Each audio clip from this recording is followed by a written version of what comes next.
네,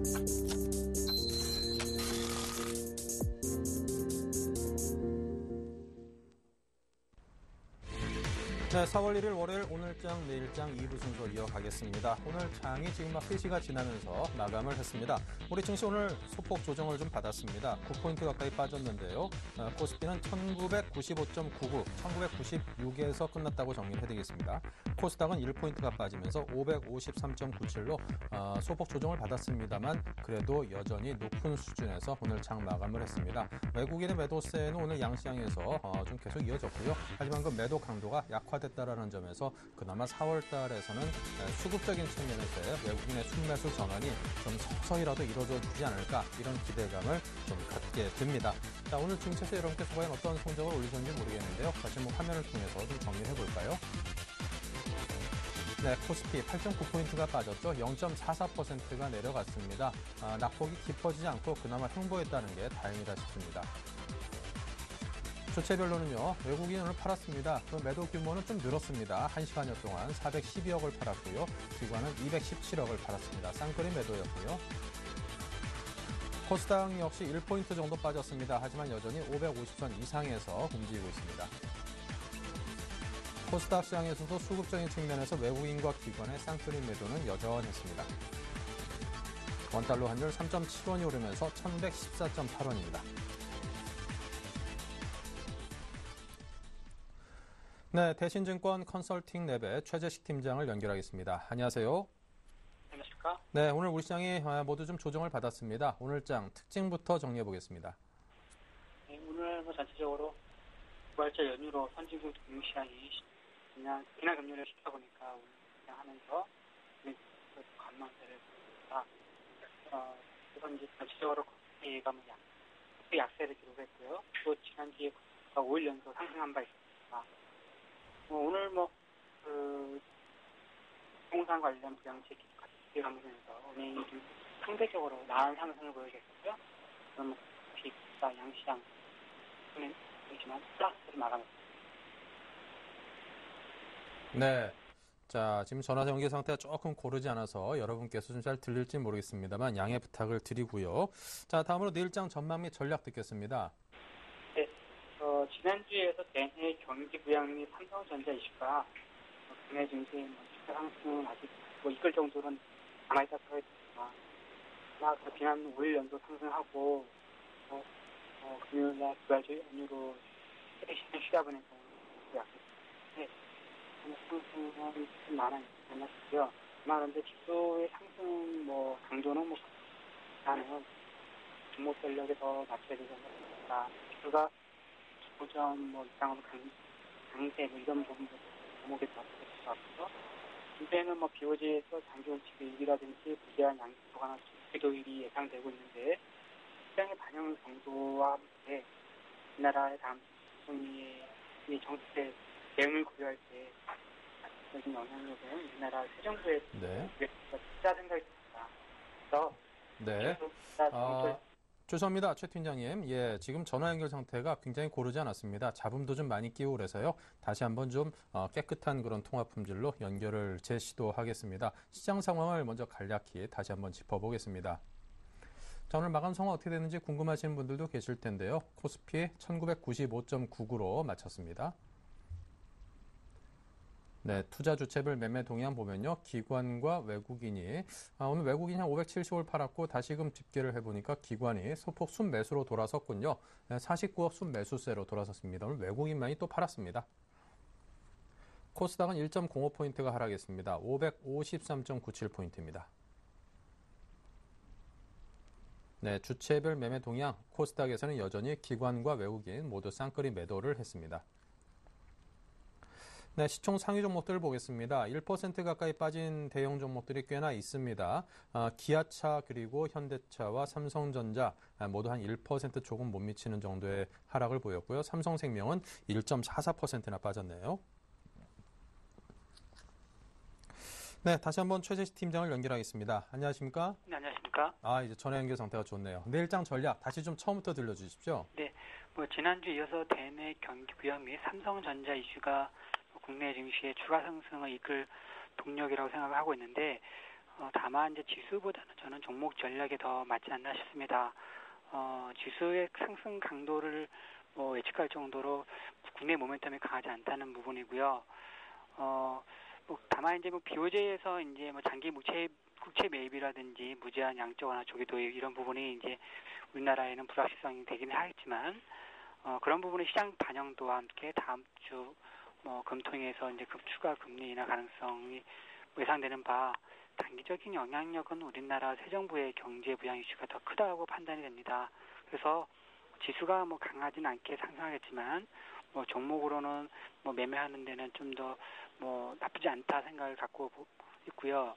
일부 납포가대주 단기 트레이딩과 함께 4월 달에 이제 본격적으로 실적 호전 시즌에 가니까 실적 호전주의 병행 대응이 필요하지 않나 싶습니다. 네. 자, 그렇다면 이제 국내 증시 디커플링 현상이 3월 달 내내 지속이 됐습니다. 4월에는 이런 부분이 좀 완화될 수 있을까요? 네, 저는 4월이라고 달라질 건 없다 생각이 듭니다. 다만 이제 3월 말에 또 다음 금주 다음 주에서 이제 경제 정책 방향 나왔었고 이번 주에는 부동산 나오고 다음 주에는 금통이 추가 금리 인하라든지 추경 예산 규모 확정 이런 부분 때문에 좀 더 반등하고 하겠지만 큰 흐름의 디커플링 양상이 끝났다고 봐지진 않습니다. 그래서 지수의 레벨이 다시 2050을 돌파해서 새로운 지수 강세를 보여주기보다는 약한 경제 흐름상에서 우리나라만의 강점이었던 일본 경제에서 일본 경쟁자들이 치고 올라오는 것에 대한 부담감이 있어서 아마 종목 쪽에 좀 싸움이 되지 않을까 싶습니다. 그래서 지수 레벨 강세는 좀 어렵지 않나 생각이 됩니다. 네. 자, 그리고 일본의 BOJ 회의 관련해서 이 엔저 현상이 좀 가속화될 것이다, 아니다, 좀 둔화될 것이다 의견이 상당히 분분합니다. 어떤 전망을 내리십니까? 네, 일단 7월 달에 이제 참여연 선거가 있고 그 전에 많은 진행 상황이 전개되었는데 지금 94호엔대 4엔대 막 있는데 아직까지는 엔저 부분에서 더 계속 큰 흐름이 아닌가 싶습니다. 많이 진행되었다 하더라도 일본 BOJ가 추가적으로 대응할 대책도 있고 아베 총리의 적극적인 일본 부양책 이런 부분이 고려한다면 글로벌 유동성들이 엔저에 대한 배팅 부분에서 쉽게 빼기는 어렵지 않을까 싶습니다. 그래서 엔저 흐름은 상반기 내내 계속 큰 그림에서 봐야 되지 않을까 싶고 다만 정도나 속도나 측면에서는 약간 이제 달라질 수 있겠지만 엔저의 구도가 국내 증시라든지 국내 경제에 영향을 미치는 부분에서는 상반기까지는 자유롭지 못하다는 생각이 듭니다. 네.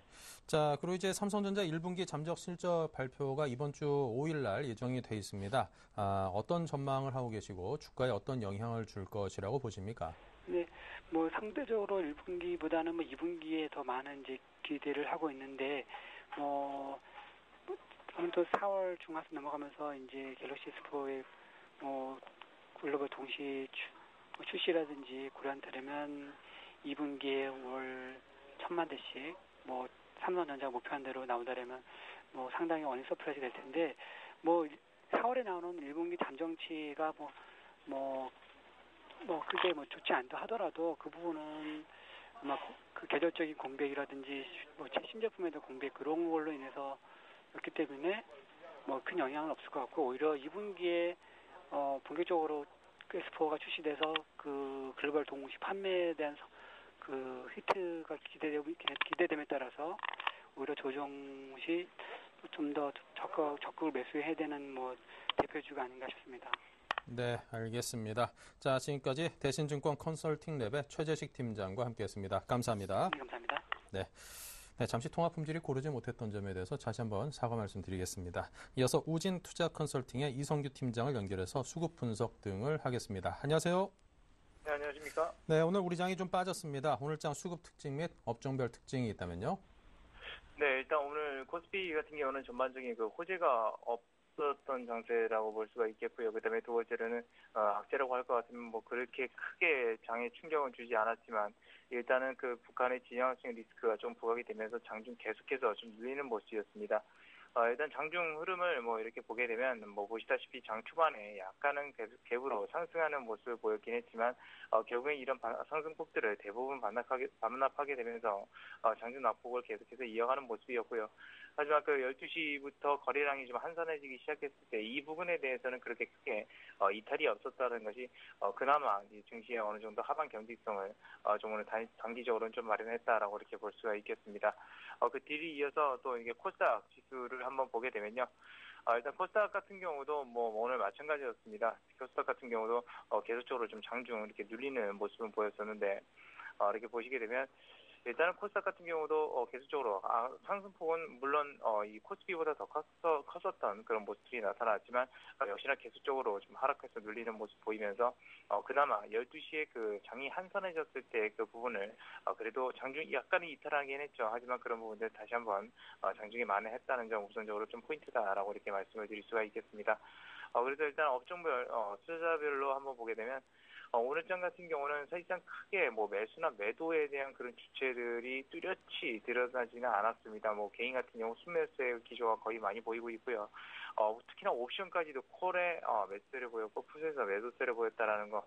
개인 같은 경우는 완전 상방 포지션으로 지금 현재 잡아놓은 상태라고 볼 수가 있겠고 외국인 같은 경우는 현물에서 거의 대부분 선물과 현물 대부분 보시게 되면 매도세로 일관을 했습니다. 하지만 이 콜과 풋은 동반적으로 매도하는 모습을 보여주면서 사실상 2천선 부분에서 위아래 양방향 베팅을 좀 해놨다 해서 이 부분부터는 이제 변동성이 커질 것을 좀 대비하는 그런 측면이 있고요. 기관 같은 경우는 장 초반에 매수세를 보이다가 결국에 장 막판에는 매도세를 보이다가 장 초반에 매도세를 보이다가 장 막판에는 매수를 보여주면서 어느 정도 지수 하락을 지수 하락을 좀 막아줬다라고 볼 수가 있겠고요. 다만 코스닥 쪽에서는 역시나 외국인 기관 모두 대량으로 좀 이렇게 매도세를 내놓는 모습이었습니다. 그나마 이제 외국인들이 매도세를 내놓는 것을 기관 투자자들이 선물 시장에서 이제 방어를 해주게 되면서 전반적으로는 굉장히 수급 자체가 오늘 혼조의 양상들이 많이 보였다라고 볼 수가 있겠고요. 뭐 콜 포지션이나 풋 포지션, 기관의 포지션 같은 경우는 일단 양매도 포지션을 보이게 되면서 변동성 스프레드를 축소시키려고 하는 그런 노력들을 보였다는 점입니다. 그래서 일단은 전반적으로 봤을 때는 외국인과 이 기관 투자들의 대치 양상이 계속해서 지속되고 있는 가운데 지수는 좀 하방의 형식을 보이고 있다고 말씀드리겠고요. 그다음에 개인 투자들 같은 경우는 계속적으로 하락할 때마다 매수를 보이고 상승할 때는 오히려 매도세를 하면서 증시에 대해서 박스권 트레이딩을 하고 있는 관점이다라고 이렇게 정리를 해드릴 수가 있겠습니다. 그래서 일단 업종별, 투자자별 그 순매수세를 좀 더 집중적으로 살펴보게 되면 일단 오늘 외국인들이 매도를 하는 가운데 보시게 되면 운수장비 쪽에서 매수세를 보였습니다. 운수장비 같은 경우는 다들 아시다시피 이제 자동차라든지 아니면 조선중공업이 있는데요. 최근에 보시게 되면 이 원달러 환율 자체가 조금 하방 경직성을 계속해서 보이고 있습니다. 그래서 원달러 환율 자체가 올라가다 보니까 이 수출 기업들에 대한 관심도가 다시 한번 올라가고 있는 측면이기 때문에 그런 부분들이 자동차 섹터에 대한 어느 정도 그 저가 매수세를 계속해서 마련해주고 있는 측면이다라고 이렇게 보시면 되겠고요. 그 뒤이어서 외국인들이 좀 많이 인수한 업종, 오늘 특히나 우리나라 같은 경우에 정부 정책이라든지 그 부동산 경기 활성화 이런 부분들이 발표가 되면서 이 건설업에 대한 매수세가 상당히 강했습니다. 하지만 기관 투자자들이 좀 반대로 매도세를 보였는데 그동안 이 기관 투자자들이 건설업종들에 대해서 상당히 많은 매수세를 보였고 솔직히 말하자면 기관 투자자들이 사실상 건설업종에 대해서는 그렇게 수익성을 본 상태가 아닙니다. 그래서 약간은 그 상승이 나올 때 조금 수익률 관리 차원에서 일부를 손절매한 것이 아닌가 그렇게 좀 판단이 되고 있고요. 그리고 지난주부터 조금씩 되살아나고 있는 이 유통업에 대해서 좀 집중을 해볼 필요가 있는데 유통업 같은 경우는 오늘장에서도 기관이 소폭 매수를 했지만 외국인들 같은 경우 지난주부터 꾸준히 좀 매수를 하고 있으면서 저가 매수세가 상당히 강하게 나타나고 있어서 어느 정도 바닥을 다지고 위로 올라가는 국면이다라고 이렇게 볼 수가 있겠습니다. 그 뒤이어서 보게 되면 일단은 뚜렷하게 경기 순환, 방어 이런 측면으로 오늘 외국인들이 매수한 경향은 없고요. 저가 매수세 그동안 많이 못 올랐던 그런 기업들에 대한 그런 업종들에 대한 매수세를 보였고 상대적 과대낭폭주에 대해서도 많은 매수세를 좀 보였다라고 볼 수가 있겠습니다. 특히나 그 전기가스 같은 경우는 최근 낙폭이 컸고 다시 한번 반등하려고 하는 측면들이 있는데 역시나 그 에너지 대책이라든지 이런 부분들이 부각되기 시작하면서 이 전기가스 과대납폭의 단기적 과대납폭에 대한 저가 매수세가 유입되고 있다는 거 우리가 확인을 해볼 수가 있겠습니다. 반대로 기관 같은 경우 이제 오늘 장에서는 매수한 업종 같은 경우는 역시나 국내 대표주라고 할 수 있는 전기전자 업종을 매수했고요. 그다음에 금융 업종들을 집중적으로 좀 매수하는 경향이 있었습니다. 건설 섹터에서 매도를 하고 이 그 금융 섹터로 옮겨간 것으로 보여지고 있어가지고 일단 매수를 한 말 그대로 그 수량 자체라든지 그런 것들은 단기적으로 출회될 만한 금융 섹터는 나올 만한 물량들은 아니다. 그리고 전기전자 섹터 같은 경우는 일단은 앞전에 그 수급 동향을 보면서 기관들이 이 장중 변동성을 축소시키는 노력이 있기 때문에 특히나 이 삼성전자에 대한 매수들은 계속해서 좀 보이고 있다라고 이렇게 말씀을 드릴 수가 있겠습니다. 역시나 그 뒤이어서 전기가스업은 설명을 드렸고요. 역시나 은행이라든지 기계, 유통업종들에 대해서 상당히 좀 관심을 보였다라고 볼 수가 있겠고, 다만 전반적으로 봤을 때는 외국인들이나 기관이나 이 매도세의 그 양상을 보게 되면 상당히 그 매수세를 보인 폭보다 매도세를 보인 폭폭이 규모 자체가 더 큽니다. 그래서 오늘 전반적인 장세가 눌린 점이 바로 그 점이었다라고 볼 수가 있겠고요. 그런데 업종별로 또 한번 살펴보도록 하겠습니다. 오늘 그 헬스케어 테마들 굉장히 많은 부각을 받으면서 오늘 의류 종류 업종 굉장히 큰 폭으로 좀 올랐다는 걸 확인하실 수 있고요. 역시나 전기가스 외국인과 기관들이 정말 매수했던 이 전기가스 그리고 정책 얘기가 나왔었던 건설 업종이 상승으로 차지했고, 사실 건설 업종 움직이고 경기 순환주들 움직이다 보니까 이 기계 업종들도 역시나 저가에서 상당히 반등이 좀 나오고 있는 측면인데 그렇게 강하진 않았었습니다. 그리고 역시나 대형주, 중형주가 이렇게 하락세를 보이다 보니까 소형주 위주로 좀 매수세가 들어왔다는 거 이런 점도 확인해 볼 수가 있겠고요. 오늘 장에서 낙폭이 가장 컸던 것은 역시나 음식료 업종입니다. 대부분 실적이라든지 M&A 호재라든지 이런 것들이 다 발표가 되기 시작하면서 차익 실현이 본격적으로 좀 시작된 게 아닌가 그런 우려감들이 좀 작용하고 있다라는 것이고, 그동안 그래도 상승세가 저가에서 강했었던 섬유의복 업종 이런 것들이 이제 방어적 측면에서도 역시나 최근에 주가는 좀 지키고 있었던 측면들이 있었지만 오늘 장에서 일단 단기적으로라도 차익 실현 물량들이 좀 나온 것으로 좀 판단이 되고 있습니다. 그래서 대부분 보게 되면 이 전기전자 업종을 필두로 해서 업종들 대부분 자체가 좀 많이 하락하는 그런 측면들이 좀 발생을 했고요. 그 다음에 뒤를 이어서 코스닥 같은 경우를 보게 되면 코스닥 같은 경우는 보시다시피 굉장히 많은 혼조세를 보였습니다. 그 중에서도 이 오락문화 업종이 4%대 넘는 급락세를 보여주게 되면서 사실 이 오락문화 업종이 시총액을 차지하는 그 비중 자체도 굉장히 높습니다. 그리고 코스닥에서 그 움직임을 크게 좌우할 수 있는 종목들도 많고요. 그러다 보니까 이 지수 자체가 눌리게 되면서 코스닥이 장중에 하락으로 낙폭을 키우는 사태가 좀 나왔고, 그 다음에 뒤를 이어서 보게 되면 디지털 컨텐츠라든지 인터넷 이런 업종들이 지난주까지 약간은 좀 부진한 모습을 보였다가 다시 한번 매수세가 들어오는 모습입니다. 특히나 그 통신 장비주들이 최근에 이 매도세가 굉장히 좀 강하면서 주가가 많이 눌리는 모습이었는데 역시나 저가 매수세가 들어왔고요. 그리고 의료정밀 업종 역시나 그 코스피에서 상승폭과 같이 코스닥에서도 의료정밀 업종이 오늘 장에서는 굉장히 좀 부각을 보였다라고 이렇게 볼 수가 있겠습니다. 그리고 건설 섹터들 역시나 코스닥에서도 굉장히 강한 모습을 보였고요. 코스피보다는 코스닥의 건설사들이 굉장히 강한 모습이었는데 이런 것들이 역시나 그 국내 내수에 대한 부동산이기 때문에 그런 부분들이 가장 부각을 많이 받으면서 약간은 좀 테마적 요소로 건설 섹터들이 소형주에서 좀 부각을 많이 받았다라고 볼 수가 있겠습니다. 그래서 전반적으로는 변동성 자체는 많이 줄이려고 하는 노력은 보였지만 전반적인 그 섹터 업종별로는 차별화가 굉장히 많이 일어났고요. 업종 내에서도 종목별로 상승과 하락폭이 굉장히 차별화가 많이 일어난 양상이었다. 그래서 혼조세가 전반적으로 이어지고 있다라는 점, 그리고 당분간은 상승 모멘텀이 국제적으로나 국내적으로나 크게 작용하고 있지 않기 때문에 그런 점들이 계속적으로 좀 혼조세로 작용할 가능성이 높다라고 이렇게 말씀드리겠습니다. 네. 자, 이렇게 해서 오늘 장에 대한 개략적인 정리를 해봤습니다. 자, 수급적인 특징주, 과연 어떤 것들이 있었는지 종목으로 넘겨보겠습니다. 어떤 특징주들이 있었습니까? 네, 제가 오늘 살펴볼 종목들은 세 가지가 역시나 있습니다. 오늘 첫 번째 종목은 이제 엑토즈 소프트라고 볼 수가 있겠는데요. 엑소시 소프트가 그동안에 계속적인 좀 상승세를 거뒀습니다. 특히나 밀리언아서라는 게임이 이 구글 스토어나 앱 스토어에서 굉장히 상위권을 차지하고 있다라는 측면들이 이 엑소시 소프트의 기업 가치를 올린다라고 그렇게 시장에서 반응하기 시작하면서 실제적으로도 실적이 올라가고 있는데 상당히 높은 폭으로 올라갔다가 지금 최근 오늘 같은 경우는 10.69% 굉장히 급등을 하게 되면서 전 고점 부분을 전부 돌파하는 모습이었습니다. 그런데 좀 특이한 것은 이 거래량이 발생을 하지 않고 있다라는 것이죠. 그 이전의 저점 2만 원대에서 거래량이 한번 크게 발생한 뒤에 최근에 들어서는 거래량이 줄어들고 있는데 이 얘기는 무슨 얘기냐면 일단 현재 구간에서는 그렇게 투자자들이 팔 생각이 없다라는 것으로 지금 판단이 되고 있어서 역시나 실적이라든지 그런 것들을 봤을 때 추가적으로 상승 기대감이 더 크다라고 볼 수가 있겠습니다. 특히나 그 대만 쪽에서 이 밀리언아서가 흥행하게 되면서 대만과 문화가 유사하다고 볼 수 있는 이 중국 시장에 대한 기대감들이 역시나 작용하고 있다라는 점이 이 엑소시 소프트의 상승세를 이끌었다라고 볼 수가 있겠는데요. 하지만 전반적인 이 수급 주체들을 한번 보게 되면 일단 수급 주체들은 굉장히 좀 많은 그동안 혼조세를 보였습니다. 하지만 오늘 같은 경우 기관들이 굉장히 큰 폭의 매수세를 보였기 때문에 이런 점들이 엑소시 소프트의 단기적 급등세를 이끌었다고 볼 수가 있겠고요. 그래서 지금 현재 구간에서는 일단 수급 혼조가 좀 진행되고 있는 가운데 단기적으로 접근하시는 게 굉장히 좋다라고 보이고 특히나 오늘 시가 부분을 손절가로 대응하시는 게 좋다라고 볼 수가 있겠습니다. 그래서 내일부터 장중 늘림목에서 매수하는 전략이 좋다라고 보고 있고요.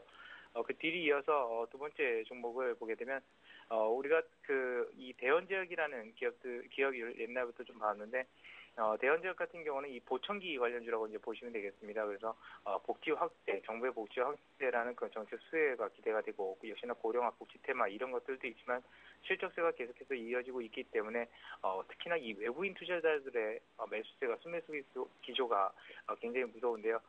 그 이전에 보게 되면 이 외부인들 같은 경우는 물론 최근에 들어서는 이 수급 동향을 알기가 힘듭니다. 하지만 이 대원제약 같은 경우는 외부인 지분율이 7%에서 13%까지 올라온 만큼 그렇게 외부인들이 중장기적 관점에서 계속해서 대응을 하고 있는 종목이라서 물론 고점이라서 위아래로 흔들릴 가능성은 있겠지만 이런 테마라든지 아니면 테마가 아니다 하더라도 이 대원제약의 계속적인 실적 개선세가 이어지게 됐을 때는 계속적으로 우상향을 그릴 수 있다는 점 우선적으로 좀 말씀을 드리겠습니다. 그래서 이 중장기적 관점에서 이 대원제약은 대응하시는 게 좋다. 지금 오늘 단기적 급등이 일어났기 때문에 역시나 그런 부분도 부담이 된다라는 점 말씀드리겠고요. 마지막으로 이제 KTS입니다. KTS는 이 KT 그룹 계열사라고 볼 수가 있겠는데 어떤 업체냐면 이제 업체에 대한 그 컨택 센터입니다. 그러니까 우리가 124라든지 그런 것들을 할 때 이 KTS의 그 124 그런 것들을 이제 많이 이용하게 되는데요. 실질적으로 각 기업들이 이 자체 회사에서 이런 컨택 센터를 운영하기가 상당히 비용이 많이 들기 때문에 외주를 많이 주게 됩니다. 그런 부분들이 바로 이 KTS나 그런 업체들에게 굉장히 많이 수주가 되고 있고 이런 부분들이 외형 증가가 이어지고 있으면서 실적 개선세가 좀 기대되고 있어서 계속적으로 꾸준히 상승하고 있는 종목입니다. 사실 많은 폭으로 50% 넘는 지금 단기간에 상승세를 보였기 때문에 고평가 아니냐 이럴 수도 있겠지만 실질적인 기업은 저평가 해소 국면이기 때문에 아직도 저평가라고 판단이 되고 있고요. 역시나 이 기업도 중장기적 관점에 긍정적이다라고 볼 수가 있겠습니다. 하지만 단기적으로는 역시나 부담이 된다라는 점 말씀드리면서 오늘 종목들 전부 다 단기적으로는 굉장히 부담이 되는 구간이다라고 이렇게 말씀드리겠고요. 역시나 중장기적 관점에서는 그래도 계속적으로 분할 매수 관점에서 대응하는 것은 좋은 전략이다라고 이렇게 정리해드릴 수 있겠습니다. 네, 자 오늘 엑소시소프트, 대원제약, KTS 세 종목을 특징주로 정리해봤습니다. 감사합니다. 이성규 팀장이었습니다. 네, 감사합니다.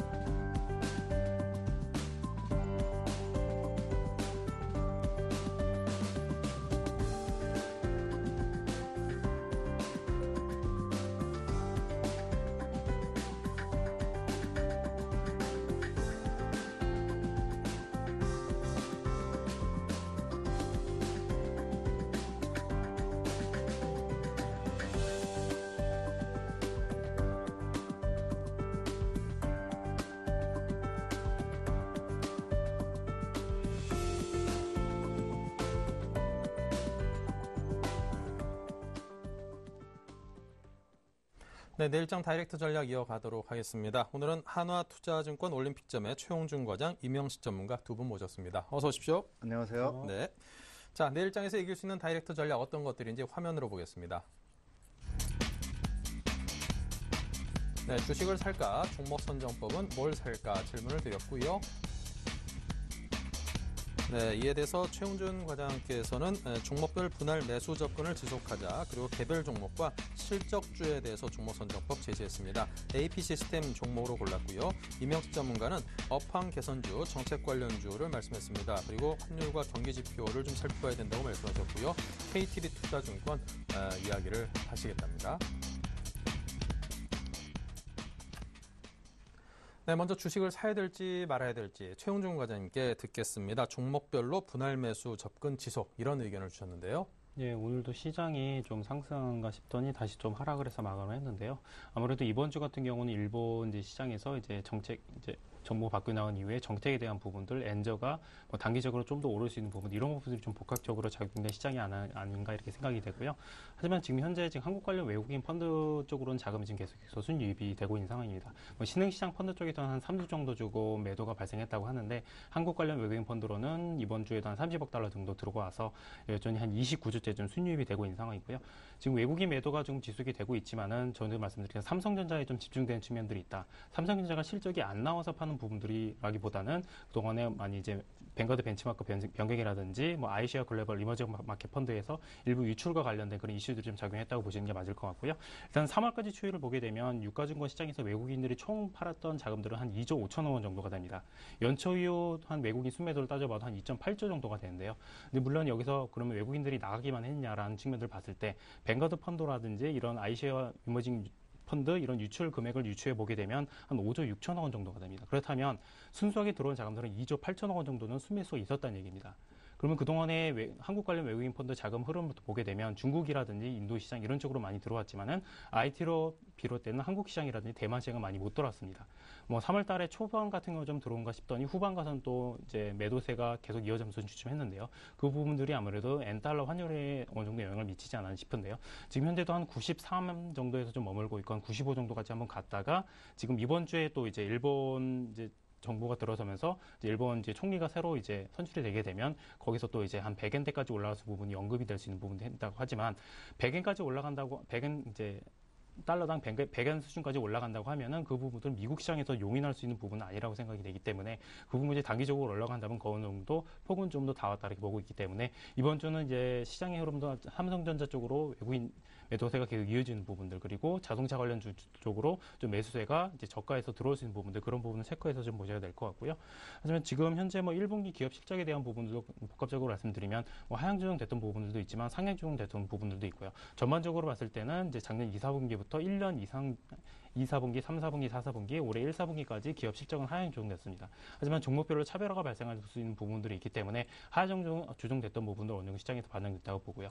이번 3월달 이제 결산을 앞두고 이제 뭐 상장 폐지된 업종들도 있었고, 많이 이제 상장 폐지 근처까지 왔다가 취소되는 업종들도 있었습니다. 그 와중에 많은 불확실성들이 있었지만 지금 현재 상황은 그런 것들이 어느 정도 지금 해소가 된 상황이기 때문에 어느 정도 이번 주가 불확실성이 해소가 되는 마지막 주가 아닌가 이렇게 보고 있고요. 뭐 추경 예산 증대라든지 정부의 경제 활성화 정책 이런 것들을 감안했을 때 지금 현재도 좀 순매수 쪽으로 접근하시되 종목별로 이제 차익 실현 물량들이 나올 수 있는 부분들이기 때문에 여전히 분할 매수 관점에서 시장을 접근하시길 권해드립니다.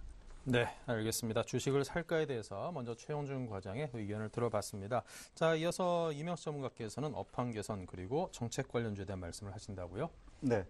최근에 뭐 1분기 실적, 그 다음에 2분기까지 그 실적이 괜찮은 업종은 뭐 IT, 그 다음에 음식료 섹터인 것 같습니다. 그러나 최근에 그 시장이 혼조 국면을 보일 때 이쪽 그 뚜렷한 실적 개선이 그 명약관화했던 이쪽 섹터의 종목군들이 최근에 큰 폭의 상승 랠리가 이어졌기 때문에 현 시점에서 추가적으로 추격 매수하기는 참 부담스러운 상황이라고 보실 수가 있겠습니다. 그렇기 때문에 일단 현재까지의 그 실적 개선이 이루어지고 있는 이 종목군들의 경우는 하반기 경적 시장이 강한 그런 상승 랠리가 계속해서 이어져 갈 것으로 보여집니다. 다만 현재 그 정부에서 계속해서 그 잠재 성장률 3%를 달성하기 위해서 그 온갖 노력을 다하고 있습니다. 그렇다면은 뭐 금일 뭐 5시에 다시 한번 부동산과 관련된 그 대책을 발표하겠지만 정부 정책과 관련된 그러한 그 수혜주 관련주와 함께 상반기에 그 추경을 집행한다면 하반기에는 업황이 개선될 수밖에 없습니다. 그렇기 때문에 업황 개선은 뭐 내부적인 요인, 외부적인 요인 가늠해서 일단 뭐 접근해 볼 필요가 있겠는데 일단은 그 금일도 시장이 그 장중에 조정을 보였지만은 최근에 그 유통주의 흐름이 상당히 괜찮고요. 그 다음에 그 의료 섹터 중에서 뭐 LG 패션이 금일도 바닥권에서 탈피하면서 점진적으로 상승하는 그런 모습을 보여주고 있습니다. 제일모직도 마찬가지고요. 그런 측면에서 최근에 소외되었던 그 섹터 중에서 일부 업황이 개선되는 신호가 나타나는 종목군들은 눈여겨보셨다가 뭐 가격 부담이 없으니까요. 일단 접근해 볼 필요가 있겠고요. 현재 흐름을 보면은 과거 12년 전 2003년도, 2004년도 그때 흐름과 상당히 유사한 그러한 그 흐름이 현재 그 시장이 전개되고 있다라고 볼 수가 있겠습니다. 2003년도의 경우에는 뭐 정권이 바뀌었고요. 그때도 내수 부분, 그 다음에 수출 부분이 안 좋았습니다. 지금도 마찬가지입니다. 그 당시에는 그 2003년도, 2005년도 두 번에 걸쳐서 뭐 추경을 그 편성을 했는데 그 당시와 지금의 다른 요인은 현재는 그 대기업들이 어느 정도 경쟁력을 갖고 있는 그런 상황이고 내부적인 그 대출 문제만 해결이 된다면은 하반기에 그 당시보다는 더욱더 상당히 좋은 흐름이 전개될 가능성도 있다라고 보실 수가 있겠습니다. 한번 업종별로 그 당시와 현재의 흐름 한번 살펴보도록 하겠습니다. 2003년도, 2004년도 대표적으로 뭐 건설업종 섹터입니다. 보시면은 그 당시에도 뭐 계속해서 세금 문제, 뭐 여러 가지 혜택이 그 주어졌고요. 그로 인해서 뭐 2004년, 2005년 이후 가파른 그 건설업종 지수가 상승을 했고 현재는 뭐 2008년 이후 상당 기간 옆으로 횡보하고 있는 그러한 모습을 보여주고 있죠. 대표적으로 그 2004년도, 5년도부터 국내 경기가 강하게 상승했던 배경 요인은 브릭스 효과 때문에 그렇습니다. 외부 요인이었죠. 그 당시에 가장 큰 그 수혜를 받던 그 화학업종 섹터를 이렇게 보시면은 역시 2004년, 2005년도 그 당시에 그 고정자산에 대한 투자를 줄이겠다는 그런 그 소식과 함께 2004년도 상당히 좀 그 횡보하고 있는 구간이 있었지만은 장기 상승 랠리가 이어졌다라고 볼 수가 있겠습니다. 건설업종 섹터의 경우에는 단발적으로 뭐 2005년, 2006년 효과가 단기간에 그 효과를 봤지만은 이렇게 외부 수요 그 진장 요인으로 인해서 펀더멘탈이 개선되는 그 업황 종목들의 경우에는 뭐 한 5년, 6년 그 사이클이 가거든요. 대표적으로 최근에 뭐 음식료 그 업종을 보면은 뭐 여러 가지 요인이 있겠지만은 최근 들어서 어려운 요건 속에서도 일단은 신고가 경신이 계속해서 이어져 가고 있는 것이 특징이라고 보실 수가 있겠습니다. 그렇다면은 그 2분기 이제 뭐 스타트를 끌었는데 하반기를 대비하는 그러한 그 중요한 분기라고 보실 수가 있겠고 마찬가지로 정책 관련주 업황 개선이 나타나는 종목군의 경우는 앞서서 보여드렸던 건설업종 섹터처럼 하반기 내지 내년 상반기까지 반등할 가능성이 있을 것으로 보여지고요. 반면에 국내적인 그런 수요 진작 그걸 떠나서 자체적인 업황이라든가 펀더멘탈이 개선되는 그러한 종목 섹터별로는 음식료 섹터처럼 신고가 경신이 이루어질 수 있는 그 두 가지 섹터가 일단은 극명하게 나올 것으로 보여집니다. 그렇기 때문에 현재 시점에서는 일단은 뭐 하반기 경제 성장이 회복될 것이라는 그런 기대감을 가지고 일단 끈기 있게 중기적 관점에서 대응할 볼 필요가 있다라고 여겨집니다. 네. 자, 계속해서 종목 선정법 들어보겠습니다. 최용준 과장님은 개별 종목에 대해서 특히 요즘에 이제 실적 시즌을 맞아서 실적주에 대해서 주목을 하자는 말씀을 하실 듯한데요. 네. 예, 일단 개별 종목 흐름 계속 보자고 말씀을 드리는데요. 종목별로 보게 되면 여전히 이제 지금 현재 흐름 봤을 때 외국인들 매도세가 조금 이제 삼성전자 쪽으로 집중이 되고 있는 부분들이고 다른 업종들 같은 경우는 저가에서 좀 받치고 있는 흐름들이 이어지고 있고요. 그리고 기관 매수 흐름을 보게 되면 투신권보다는 연기금 매수 흐름 좀 보자고 말씀드리고 있습니다. 연기금 패턴을 보게 되면 아직까지는 뭐 단기적으로 뭐 자기네들이 종목을 올렸다 팔았다 그런 업종도 있지만 지금 현재 흐름 봐서는 연기금들의 매수 패턴이 전통적인 패턴이 저가에 받치면서 매수해 나갔다가 일정 기간 모아갔을 때 일시적으로 가격을 올리는 그런 흐름들이 이어지고 있는 상황들입니다. 그렇기 때문에 지금 매수하시는 부분 같은 경우는 연기금리 매수가 들어오면서 여전히 일시적으로 매도가 나올 수 있는 부분들 그렇게 해서 다시 올리는 업종들 위주로 좀 관심을 가지라 말씀드리고요. 지금 3월 결산 이후로 이제 불확실성 없어졌다고 좀 말씀드렸던 부분들이 있고 한국 관련 외국인 펀드가 들어왔던 부분들 아직까지 들어오지 않았던 그런 비중이 상당히적으로 큰 크기 때문에 그런 부분 때문에 유동성 장세를 감안하게 되면은 이번 주 이제 불확실성, 엔저 관련된 불확실성 그런 부분이 사라진다고 하면은 어느 정도 매수 쪽으로 좀 돌아서지 않겠느냐. 지금 현재 뱅가드 펀드 관련 물량도 절반 이상이 지금 소화가 된 상황이기 때문에 지금 현재 뭐 뱅가드 펀드 관련 물량 아니었다고 하면은 실질적으로 주가가 많이 올라갈 수 있을 부분도 있었지만 그와 관련된 부분들이 억누르고 있었던 부분들, 외국인 매도 같은 경우도 전방위적으로 다 퍼져 있는 부분이 아니고 상당 부분이 한 70% 이상이 삼성전자에 집중되고 있다는 부분들, 그런 부분 봤을 때 조금 어느 정도 연기금과 매수 관점에서 좀 접근하시라고 말씀드리고요. 지금 전반적으로 기업 이익을 좀 보고 말씀드리면 IT 섹터에 관련된 업종들 위주가 지금 이제 다른 업종에 비해서는 좀 이익 상향 정도가 큰 업종입니다. 특히 이제 반도체 관련 업종들이 이익 관련 부분이 좀 상향이 되고 있는 상황들인데요. 지금은 SK 하이닉스 같은 경우도 좀 많이 올랐던 부분들이고, 그리고 IT로 대표되는 뭐 삼성전기, LG전자 이런 관련 업종들도 최근에 좀 많이 올라왔던 부분들입니다. 그리고 두 번째로 관심 드린 부분들이 이제 제약 관련 업종과 바이오 관련 업종인데요. 제약 관련 업종들은 최근에 보시면 주가가 많이 올라왔던 부분들이 있고, 바이오 관련 종목들 같은 경우에는 많이 올라온 업종도 있는 반면 실질적으로 많이 못 올랐던 업종들도 있습니다. 어차피 바이오 관련 업종들은 고평가된 그런 측면들이 있기 때문에 박근혜 정책과 관련된 그런 부분들을 여전히 분할해서 접근하시라 말씀드리고요. 지금 이제 향후 지금 당장의 매출을 많이 발생 안 한다고 하더라도 향후 매출을 발생할 수 있는 그런 기업 위주로 좀 접근을 하시라. 해서 어느 정도 이제 종목을 분산하시되 일부 IT 중심으로 가실 때 제약 바이오 관련 업종들도 좀 분산해서 가시라 말씀드리고요. 지금 종목 간의 뭐 옥석 가리기, 뭐 종목 간의 이제 차별화 이런 장세가 계속 연출이 되고 있기 때문에 뭐 저평가 소유자에 대한 관심들도 여전히 이제 논외로 할 수 있는 부분들은 아니기 때문에 좀 종목을 분산하시라 이렇게 말씀을 드리고요. 전반적으로 이제 외국인 매수 재개가 이번 주에 지나고 난 이후엔 매수가 되게 될든지 그 폭이 어느 정도 결정이 될 수 있는 폭이라고 보기 때문에 이번 주까지는 적어도 이제 개별 종목과 실적의 흐름을 보고 향후 나올 수 있는 추이를 보고 결정하시라 이렇게 말씀드리고요. 연기금 매수 측면에서 보시더라도 IT 관련 업종들, 그리고 바이오 관련 업종들, 제약 관련 업종으로 좀 집중적인 측면들이 있기 때문에 그런 업종들을 좀 보시라 말씀드리고요. 아직까지 이제 지금 코스피 시장 같은 경우 오늘도 2천 근처 잠깐 왔다가 빠졌던 부분들은 삼성전자로 필두된 그런 부분들이 있었고, 여전히 투신권의 매도가 이어지고 있는 부분들도 있었다라고 보시면 될 것 같고요. 지금 코스닥 업종들 잠깐 흐름 보게 되시면 코스닥 관련 흐름들이 최근에 이제 550선 근처 왔다가 좀 조정을 받긴 하지만 주봉상으로 봤을 때는 과거 흐름과는 조금 차별화 장세가 좀 보이고 있을 그런 부분이 약간 나타나고 있는 상황입니다. 과거에 보시면 한 주봉상으로 한 550선 넘어서 왔을 때는 이제 3주 이상 걸치면 조정폭이 크게 발생을 했는데요. 지금이 조금 그 관련해서 좀 분기점이라고 보여지고 있고요. 이번 주 같은 경우도 크게 조정폭이 크지 않다고 하게 되면은 코스닥 관련 업종들 큰 조정보다는 오히려 횡보할 수 있는 가능성이 크다. 이런 부분이 있어서 종목 간에 조금 싸움이 벌어지고 있다. 이렇게 보시는 게 맞을 것 같고요. 그래서 이번 주 시장 여전히 일본 시장과 관련된 불확실성, 이제 미국 시장이라든지 한국 시장 실적 발표 시즌이 본격적으로 시작됨으로 인해서 기업 이익들이 하향 조정되는 업종들도 있을 거고 상향 조정 업종들도 분명히 존재하기 때문에 그런 종목들 간에 눈치 보기 장세가 발생할 수 있을 거라고 보고 있고요. 그래서 여전히 개별 종목 위주로 접근하시되 실적 관련주들 좀 분할해서 접근을 하시기를 좀 권해드립니다. 네. 자, 그 다음에 이명수 전문가님의 종목 선정법 들어가겠습니다. 네. 그 이번 주 일본에서 뭐 경제 정책에 대해서 일단 발표를 합니다. 시장에 대해서는 어느 정도 예상치가 반영된 그런 상황이 있는데, 일단은 일본에서 정부 정책 발표 이후 엔화 환율이 어떻게 흐름이 전개될까, 이것을 뭐 살펴볼 필요가 있다고 여겨집니다. 일단은 뭐 상당히 엔화 환율이 안정적으로 움직여주고 있기 때문에 이러한 흐름이 당분간 지속이 된다면은 역시 IT 자동차의 반등 국면이 다시 한번 나타난다면은 최근에 계속해서 뭐 2,000포인트 전후에서 흔들림이 양상이 나타나고 있는데 2,000포인트 안착이 이루어지지 않을까 기대해 볼 만한 그런 대목이라고 보실 수가 있겠습니다. 다음으로는 뭐 경기 지표인데요. 중국 제조 PMI 지표의 경우 뭐 기대치에는 못 미쳤지만은 그래도 뭐 양호한 상황이라고 보실 수가 있겠습니다. 현재 국내 외부 변수에서 좌우하는 것은 뭐 일본의 환율 정책, 그 다음에 미국과 중국의 경기 지표인데요.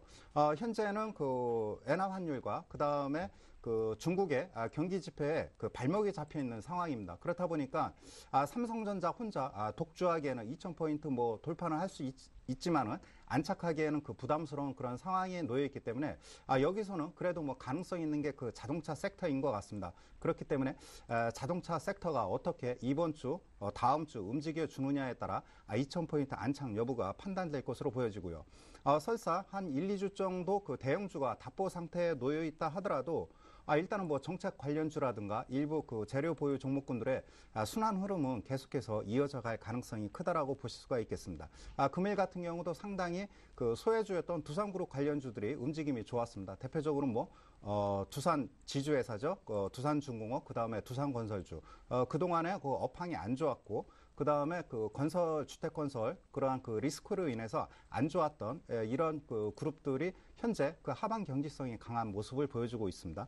그렇기 때문에 이번 주에는 경기지표와 환율, 통화정책 회의 다음 주까지 일단 지켜보면서 코스피 지수 2,000포인트 안착이냐, 추가 상승이냐, 이러한 그 문제보다도 수급과 맞물리면서 대형주의 흐름이 어떻게 움직여지느냐, 여기에 살펴볼 필요가 있습니다. 삼성전자 2분기 실적 더욱더 좋아질 것으로 다 예상이 나오고 있고, 현대차의 경우에도 환율만 1,100원대 전후에서 움직여준다면은 역시 2분기 실적 괜찮아질 것으로 여겨집니다. 그렇다면은 일시적으로 뭐 2,000포인트 전후에서 흔들린다 하더라도 지수는 큰 부담스러운 상황은 아니라고 보실 수가 있겠고, 일단 뭐 외국인들의 선물 매도세가 잠잠해지고 있기 때문에 키포인트는 뭐 외국인의 선물 매매 동향이라고 보실 수 있겠습니다. 네. 자, 이렇게 해서 두 분의 종목 선정법에 대해서 들어봤습니다. 이제 종목으로 들어가겠습니다. AP시스템, KTB투자증권 두 종목을 각각 말씀하실 텐데요. 먼저 AP시스템부터 듣겠습니다. 예, 제가 오늘 갖고 나온 종목은 AP시스템이라는 종목입니다. 이 종목에 대해서 한 번씩은 다 들어보셨을 거라고 생각을 하는데요. 아몰레드용 봉지, 그러니까 아몰레드를 둘러싸고 있는 그 장비를 만드는 장비 업체라고 보시면 되시는데요. 그동안 AP시스템이 과거 한 작년 한 10월달, 11월달까지 많이 주가가 약했던 부분들은 첫 번째는 이제 삼성전자에서 라인을 증설을 하는데 기존의 라인을 증설해서 추가적으로 증설을 하지 않고 기존 라인에다가 집중을 하면서 기존의 아몰레드 업종들이 좀 조정을 받았었고요. AP시스템 거기에 둘러싼 이후에 조정폭이 한 차례 더 많이 발생했었던 부분들이 기술 유출에 대한 부분이었습니다. 근데 그 부분 같은 경우는 지금 이제 무혐의로 판결이 된 상황이기 때문에 그때 이후로 그때 주가 급락했던 상황을 어느 정도 주가를 회복했던 부분들이고요. 추가적으로 상승할 수 있을 거라고 보이는 부분들이 이제 삼성전자 관련해서 이제 A2 라인의 P4라는 이제 또 이제 아몰레드 관련 장비 그런 수주를 추가적으로 발생하시는 부분들이 있었습니다. 그렇기 때문에 그런 부분이 매출이 이제 이번 이제 1, 4분기부터 잡히는 부분들이 있기 때문에 실질적으로 매출이 지금 현재 실적 흐름을 봤을 때 아직까지는 잡혀있지 않은 흐름들이 실질적으로 실적 발표가 나오는 잡혀질 수 있던 흐름들 그런 들 보고 조금 접근을 좀 하셔야 될 것 같고요. 여전히 지금 이제 반도체 장비 업체 관련해서 뭐 AP 시스템도 있을 거고요. 뭐 동일하게 움직이는 뭐 원익 IPS 이런 흐름들도 있지만은 AP 시스템이 전반적으로 올라갈 수 있는 부분들은 이제 아몰레드 관련 시장으로도 조금 시장이 움직일 수 있는 부분들이 조금 선반영될 수 있는 부분들이 있다. 제일모직이 올라왔던 부분들도 물론 이제 그동안에 많이 빠졌던 부분들도 있지만 이번 이제 1, 4분기부터 이제 아몰레드 시장에서 매출이 잡히는 부분들 그런 부분들에서 선반영해서 올랐던 부분들이기 때문에 AP 시스템 그리고 제일모직 이런 흐름들이 주가 흐름이 조금 동일하게 같이 움직였던 흐름들이 있습니다. 원익 IPS 같은 경우도 조금 주가 흐름이 비슷하게 움직였었고요. 그래서 AP 시스템 오늘 일시적으로 좀 조정을 받긴 했지만은 여전히 제가 수급에서 가장 중요하게 말씀드렸던 연기금 같은 경우는 전혀 매도를 하지 않고 있는 흐름입니다. 지금 현재 흐름을 보고 말씀을 드렸을 때 지금 연기금 같은 경우 지금 한 3월 20일 이후로 꾸준히 매수가 들어오고 있는 상황들이고요. 오늘 같은 경우는 기관에서 일시적으로 매도가 들어오긴 했지만은 여전히 지금 뭐 사모펀드라든지 이런 쪽에서 좀 매물이 나왔던 부분이고 연기금은 전혀 매도세가 나오지 않았던 상황입니다. 그렇기 때문에 바닥권에서 조금 올라왔던 부분들에 대해서 조금 일시적으로 매물이 나왔다고 보여지고 있고요. 그래서 내일 시초가로도 좀 접근하셔도 무난하실 것 같으시고 손절 라인은 제가 저번에 양봉이 강하게 올라왔던 가격대 바로 밑에 가격이 한 9,800원 정도로 잡았습니다. 그 선까지 내려온다고 하면 일시적으로 손절을 하시고요. 일단 1차적으로 목표가는 전에 이제 14,000원 근처에서 이제 전에 이탈하고 나서 난 이후에 한 차례 횡보했던 가격이 11,000원대입니다. 보통 이제 많이 그 고점 근처에서 많이 빠지고 난 이후에는 그 절반 정도 가격까지는 회복할 수 있는 흐름이 연출될 수 있기 때문에 1차적으로 한 12,500원 선 근처 오시면은 좀 매도 전략 갖고 좀 접근을 하시면 될 것 같습니다. 네, 알겠습니다. 자, 다음은 KTB투자증권이죠.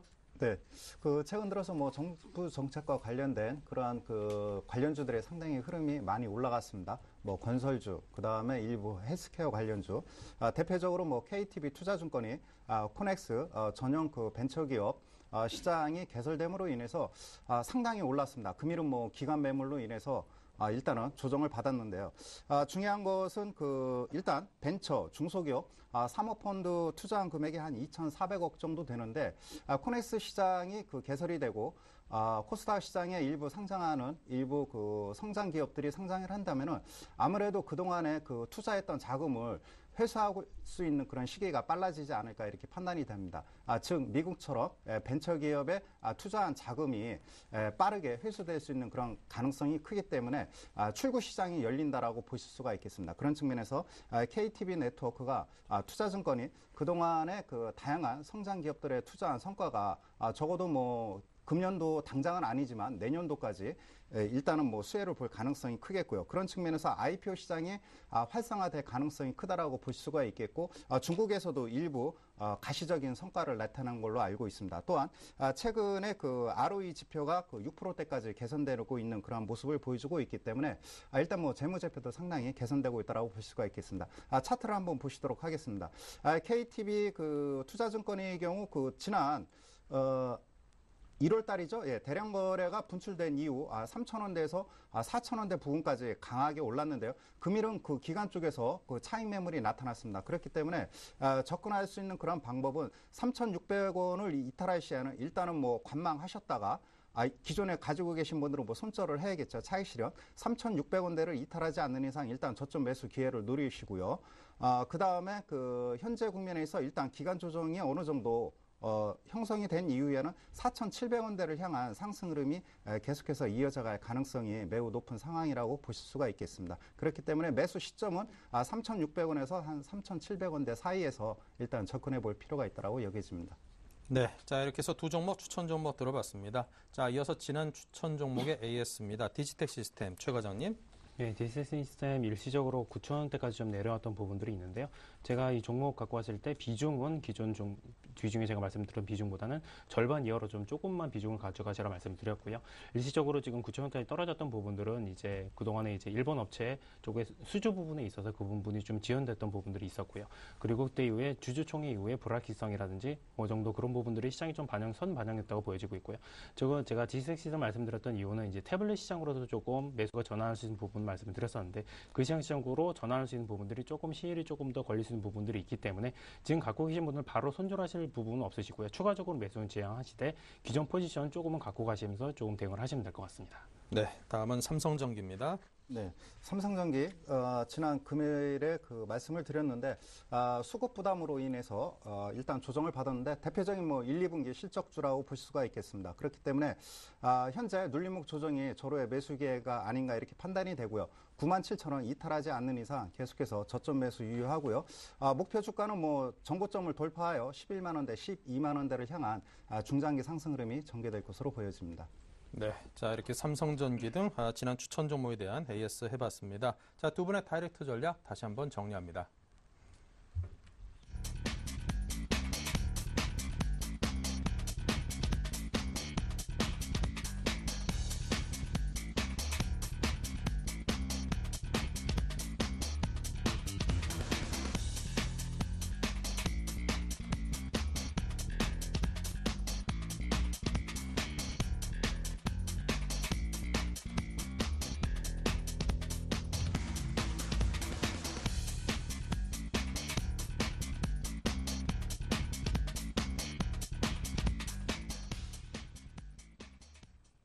네, 이렇게 해서 두 분의 다이렉트 전략 다 들어봤습니다. 한화투자증권 올림픽점의 최홍준 과장 그리고 이명식 전문가 두 분과 함께했습니다. 감사합니다.